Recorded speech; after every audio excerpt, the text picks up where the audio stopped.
Yannic সিনারকে হারিয়ে 5 সেটের marathon ম্যাচে আলকারাজ নিজের 5th গ্র্যান্ড স্ল্যাম জিতল। আর জানেন কি, এই ঘটনা ঘটলো আলকারাজের ঠিক 22 বছর 34 দিন বয়সে। একদিনের ব্যবধানে ঠিক সেই বয়সে যখন নাদাল জিতেছিল তার 5ম গ্র্যান্ড স্ল্যাম, 2008 সালের উইম্বলডন। আলকারাজ নিজেই বলেছে, honestly, the coincidence of winning my 5th Grand Slam in the same age as Rafa Nadal, I'm going to say that's the destiny, I guess. Destiny? হতে পারে, কিন্তু legend হওয়া কি শুধুই নিয়তির ব্যাপার?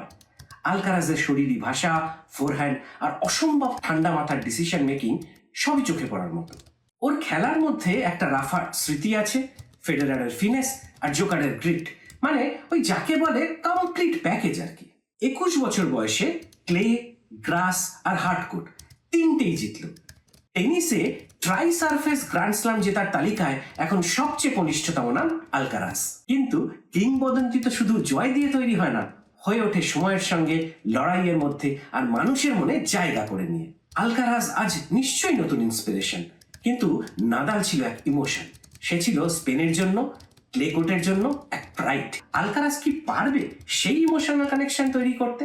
পারবে কি দশকের পর দশক ধরে রাজত্ব কায়েম রাখতে? একটা পোস্ট বিগ 3 এরার মুখে দাঁড়িয়ে আমাদের প্রশ্ন কিন্তু ঠিক এই, আলকারাজ কি হবে সেই পরবর্তী নাদাল? সময় বলবে।